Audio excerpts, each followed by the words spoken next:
everything that he is doing for Riway Philippines.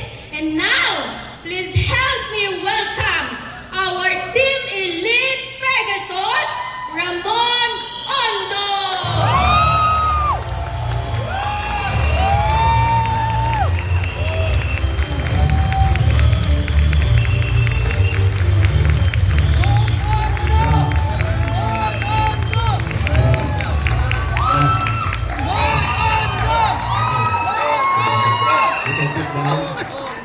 Calm down. Okay. You know, pogi ko raw sabi ng asawa ko. Anyway, you know, as Mai was speaking, all of a sudden my name changes from Ramon Ondo to Andres Bonifacio. Anyway, so I was refrained not to give a product testimonial because our business development said you're not supposed to give a product testimonial. As for a glimpse, just look at BD Jaime and myself, you know that the product is effective. Just look at us, okay? And of course, our Michael Bublé, John Asuncion, our BD, okay? Anyway, can we do an exercise before I start? Is that okay? So we will close our eyes because some of you are closing your eyes already, okay? So in order for us to, you know, to sympathize with those who are closing their eyes, we will have that exercise. So we will close our eyes in 10 seconds. Okay? Can you all participate? Okay, ready? Go.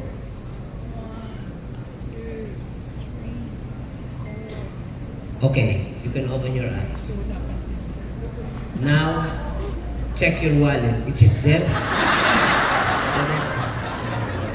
It's a joke, seriously, I want you to close your eyes and I will say something and I want you to imagine that it is happening to you. Is that okay? Serious na to. No, serious na. Hindi ako komedyante na. No, tama na. Okay, I want you to close your eyes. Imagine yourself, you are traveling in Europe with the entire family for a vacation. So, you are on the airport, the entire family, it means to say all your siblings, all the grandchildren, their husbands or their wives, they are traveling with you. And you go to Czech Republic, no? One of the beautiful places. Then, another thing, then you're on your way to a long drive vacation and your family has this, the BMWs and the Mercedes-Benz are lining up on your way to a vacation. How does it feel? Can you open your eyes? Can you see the feeling? You know, most people, they say that, the reason why I'm telling that, because I want you to feel how grateful I am in Riway International. This is my 6 years now in this industry, the longest I've ever been in business. Most people, especially if I was employed for 10 years. No, I was employed 10 years and I realized to go in business. Most people are looking for something they can do so that they can achieve what they want. Am I right? That's the reason why most people are very limited because they're trying to find something so that they can find what they want. Are you getting this? Yes. Limitado. Ba?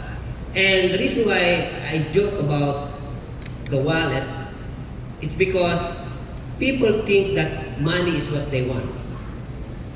Actually not. Money is what you need to get what you want. True. If that is the mindset, you will go further. I grew up in a very poor family. You know, my dad was a janitor, working student studying in the evening. So when he graduated in education, I was already 5 years old. That's the reason why his diploma has a picture with me sitting in his lap. And when I studied on college, the one who are, because you know, if you are a teacher, the salary is not that much. Do you know that, right? The salary is not that much, and I saw my dad cannot even buy a polo shirt for school. He cannot even buy an undershirt because he was teaching vocational. The only undershirts that he has is the one coming from Misericordia, because he is a vocational teacher. So every time he buy a lot of things in that in hardware in Divisoria, he is given a undershirt. So you will see that the paint or the pictures of whatever in his undershirt. That's how he. So, and you know, as a teacher, not only that the income is not that big, also he works so hard. You know, when you are a teacher, after work, you still have job. You have to do the lesson plan. You cannot sleep. That is his life. On the other side, that's the reason why when I went to college, I intentionally approached my uncle and my aunt. Aunt in the mother's side and uncle in the father's side. My uncle has no education, not even finished high school. But he is a businessman. He is a trader of animals like pig, cow, horse, dinosaur. Those are not the dinosaur. So he will load it in a truck and he is trading it in Padre Garcia in Batangas. I go with him from time to time because every time he sold one animal, I have commission. That's going to be my baon. You know, I don't know what's the English of baon. No? So foreigners, you just ask around what is baon. No?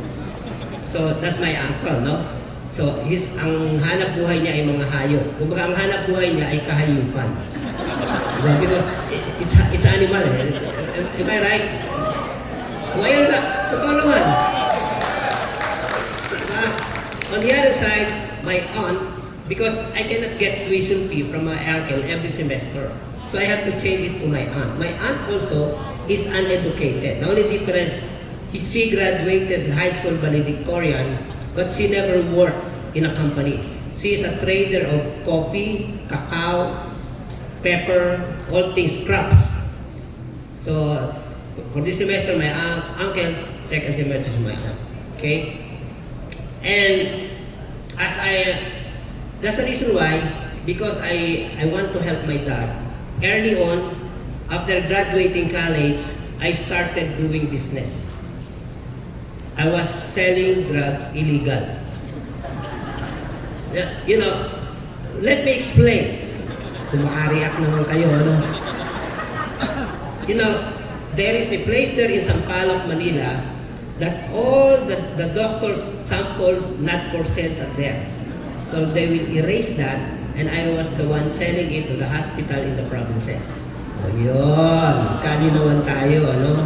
So it's not legal, right? Because you're not supposed to sell the sample. Doctors knows it, okay? So that's I was on a board review and I was selling that. That's very, very difficult. So, but the question is, after 10 years in the corporate world, I was an acting plant manager and General Electric washing machine. Some of you don't know that because wala na ngayon dito yun. And after 10 years, I was working so hard in the corporate world. I'm a very hardworking person. And I just realized that looking at my aunt and my uncle, they don't have the kind of stress and the kind of eating up time the way I have. They're both uneducated. You know, my uncle can go in the afternoon, you will see him talking to some people. He almost like a barangay captain, you know. And money is not that problem with him. You know, his siblings were so upset that he can lose 50,000 pesos in a sabong, in a cockfight. And you know, my dad and other, in Tagalog, kalaki na naman natalo. Kailangan naman niya si Berteng. But the point is that their money.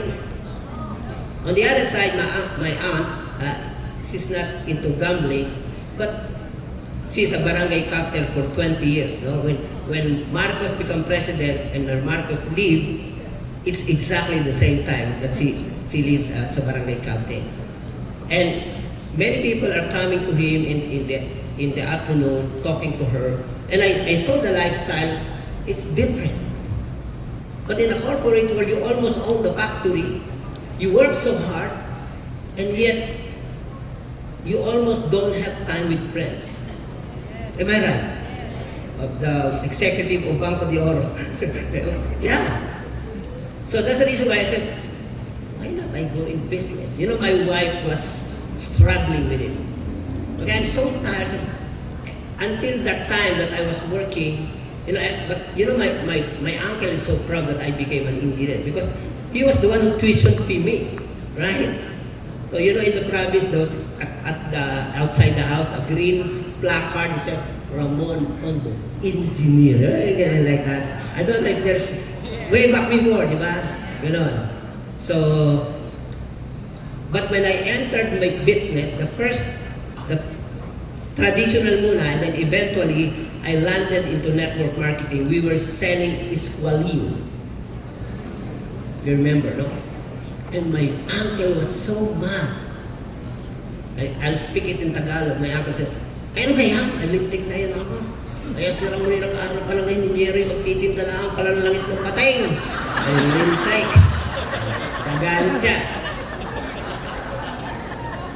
But the point is, one time my dad came to our house in Pasig, and during the time, there's no RW, it's a check that you receive in the company, and my salary in a corporate is around 8,000 plus maybe package around 17. And one time my dad visited me because my mom-in-law says, you tell your son to find a decent job. In Tagalog, ay sabihin mo sa anak mo yung maghanap ng matinong trabaho. So, gano'n, di ba? So when my dad came, I showed him my check, 25,000 pesos. Sabi ko, Tay, tingnan niyo to. This is my check, 25,000 pesos, net of tax, and I still can see my daughter coming from school. Are you getting this? Let me pass track. I thought it's the skills that will work for you to be in business. But I realized all along in businesses, it was also so stressed out because I'm trying to push myself to something that still I cannot find one thing. Fulfillment. You know, as a network marketer, I work so hard. During our time, we went home around 3 a.m., 4 a.m. in the morning. Kasi turo nila doon, okay, kung gusto mo yumaman, walang tulugan. But in Riway, we're not like that. Because one of the values is healthy lifestyle. You do not know what Big Boss is teaching you, the reason why you enjoy the thing that we enjoy today here. Yes. So, when I went to Riway, well, I know that I am inspired by what I want. I'm not looking for anything that will make me happy. I'm looking for something that will feed my dreams in life. I have a dream board. We update it every year. That's the reason why God brought me to Riway. Because I want to earn 500,000 pesos a month and I cannot get it in my previous company. Although Jeddah and I were there in that company and this beautiful lady over here, Baji Baliko, we were together there. I hit 150,000, but I cannot usher myself to 500,000, although they gave me a free car that you have to pay, and that the company is paying. No, the rank there is Sapphire. So you have to maintain that rank, because if you will not maintain that rank, Sapphire will change to Sapphire. So you will pay. Okay? You will pay. Banji is laughing. But anyway, so I cannot hit it. When I was introduced to Riway, the first time I ever attended a big meeting, of course, I attended one leader sharing, one OPP in the office. The second time, I was invited to Singapore for a reason that those guys who are invited in Singapore cannot make it, and they say, can you and Mon come to Singapore? So we attended around, I believe it's 30,000 people in Singapore. For your information, despite the fact that I am into network marketing, my wife hated network marketing then. She hated it. Because she said it's all hype. Yeah. But at least I can give money to her. But easily gone, you know what I mean? So, when we attended Singapore, it was 30,000 people, and we didn't understand a thing. It's all Mandarin. And during the time, there's no translation device. So we sit down there, and after the event, on our way to a Grab, I don't talk Grab or Uber, I don't remember, Grab, my wife began to say like this, you know what? That meeting is different. Because once in a while, if there is because in other companies, the event is only twice a year. In Riway, almost every month there is an event. That's how company value you and I. That's true. So when she attended that, she said, that is different. You know, that meeting is different. Sa loob-loob ko, wala ka namang naiintindihan. But for the first time, she said that. And on our way, and then we went to our room in the hotel, and she said, why don't you try that? So she made me a plan, you know, you have to earn 6 months. So it's supposedly a nice night, but it became just a business, no? Wala tuloy nangyari, ano, sayang. Diba? Kasi, ano siya, diba? But she said, she planned. Okay, 6 months, you have to hit 100,000, and then, I was shocked. So what did she saw in that meeting? Some of you are seated there, you don't know what's going on, but if you try to feel this environment, there is something in here that you will not know. So, anyway, because my target is to get what I want. I was looking at my dream board, and I want to achieve this. I cannot achieve this because my goal is running, but I cannot achieve it. I want to hit 500,000, even to pay my debts. We have a lot of debts during the time because of business. So, when we came home, I want to do Riway, and then I said, okay, I asked Shen just to fast track. After understanding the whole plan, I dump it. Because I don't want to be analytic. Some people are too analytic. They analyze the whole plan and they don't make money. They just amazed by the whole plan. No? I asked Shen, how many leaders do I need to develop? Are you listening to this? Because I'm a network marketer, I know what to do. I'm not a product person. I look for leaders that can believe in this company, because leaders will multiply. And then the same leaders will take the product. If the product is really good, but the product is very effective. So, I asked Shen, how many leaders do I need to develop to hit 500,000 pesos? And he said, Tula. What? Are you kidding me? Yeah, Tula. Sabi ko ba, ano ba yung tulak o tula? Kasi bigla eh. Tula. And are you sure? Yes. Tula. I said, whoa. So I developed 2 leaders in my first 4 months. I was not making anything. Maliit. But with that 2 leaders, just to compare, but 2 leaders, in my 5th month, I made my first income. I never become a 1-star. My first rank is 2-star, and I made 2-star, 1-star. Of my 2 accounts, I made 400,000 my first income. In my other company, the favorite of Banji, I have 400 people, 3 leaders. I was making 180, sometimes 20,000. In Riway, I made 400,000 with only, if I'm not mistaken, I have only around 16 people.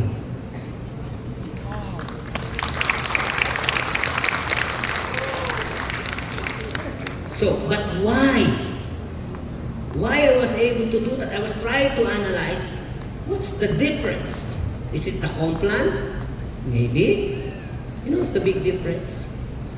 Riway is so serious about changing the values of you and I. They're not after the profit.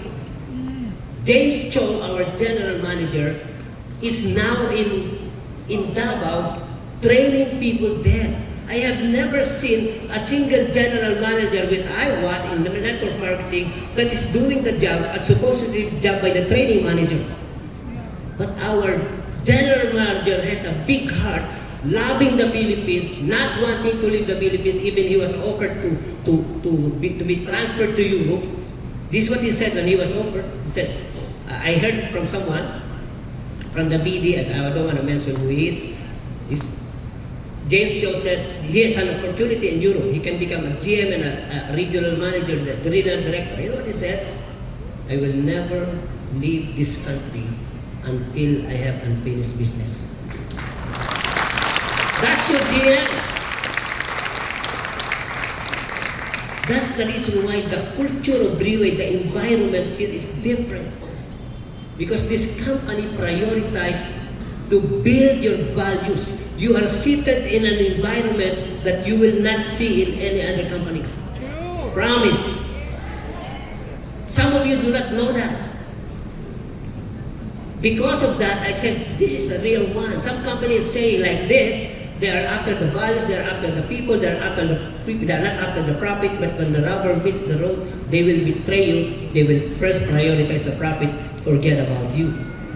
But Riway from the beginning, even from, if you will read the history from 2008 to this time, Big Boss never changed his priority. His priority is to give value on people until today.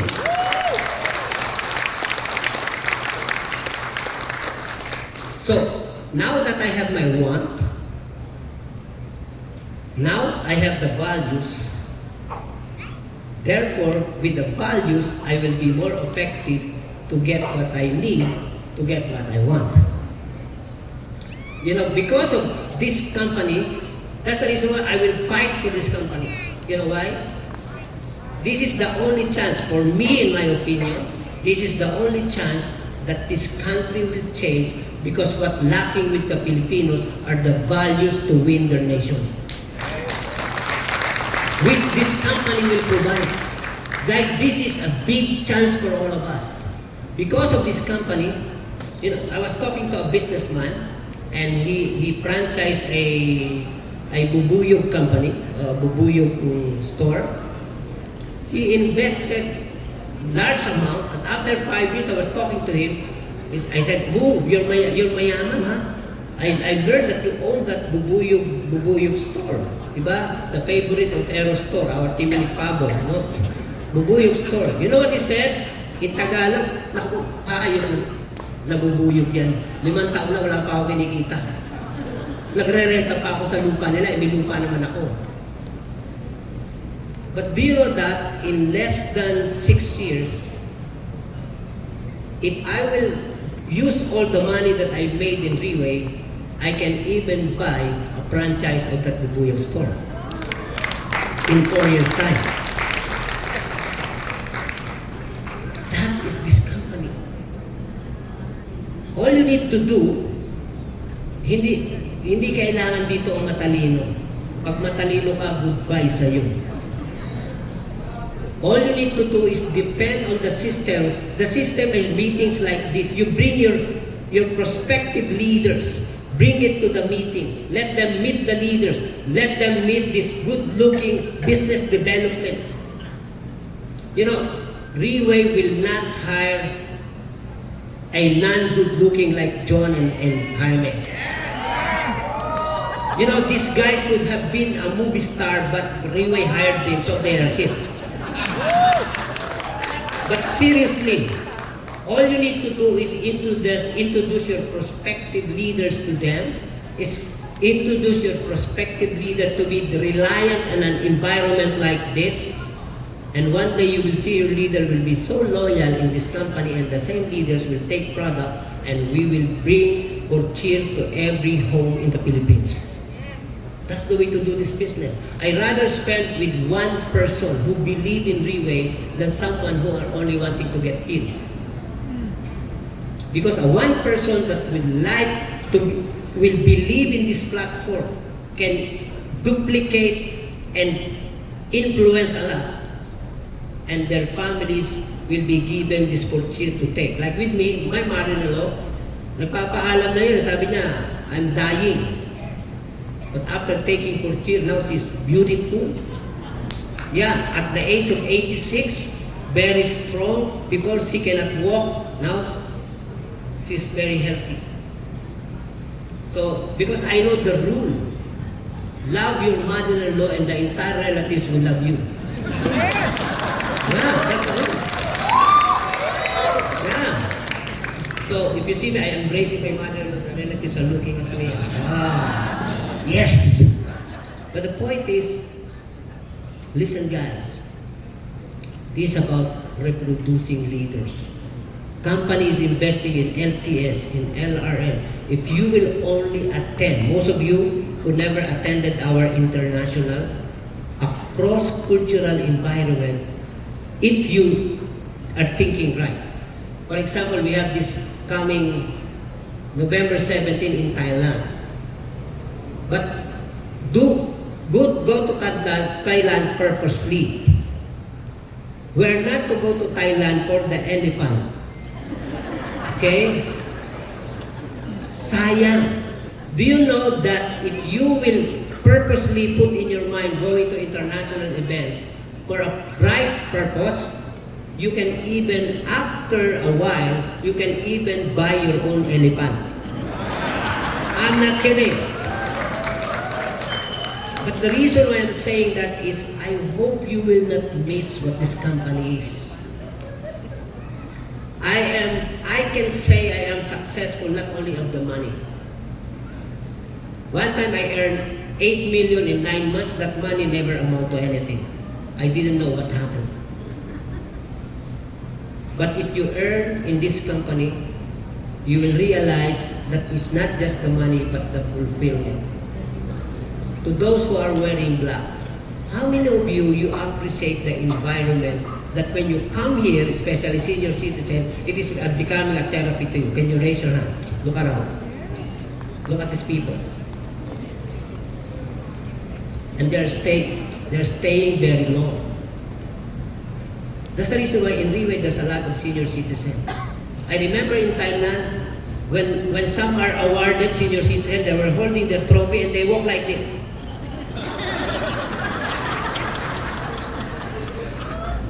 Because they enjoy, guys, if you will understand the culture of this company, it will change your life. You will become healthy because this environment is a therapy for people. Some of us miss it. I cannot say more than this. But Riway fulfilled me.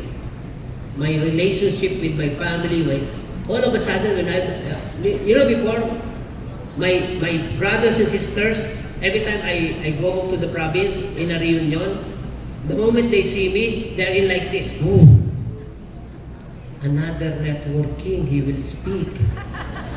So they will turn their backs as if I have COVID. But today, I am one of my brothers and sisters love me so much, they will even ask, Kuya, what do you want to eat coming here? Even my in-laws, you know why? When you embrace the culture of Riway, you will have a kind of personality that people will love to hang around you. Yes. I can tell you this is different. So, we are here in this meeting to conclude. Guys, if you are in this company, do not think about yourself. Think of the people that you can bring here, that their lives will be changed, and we will bless this country. That's all I can say. Thank you very much.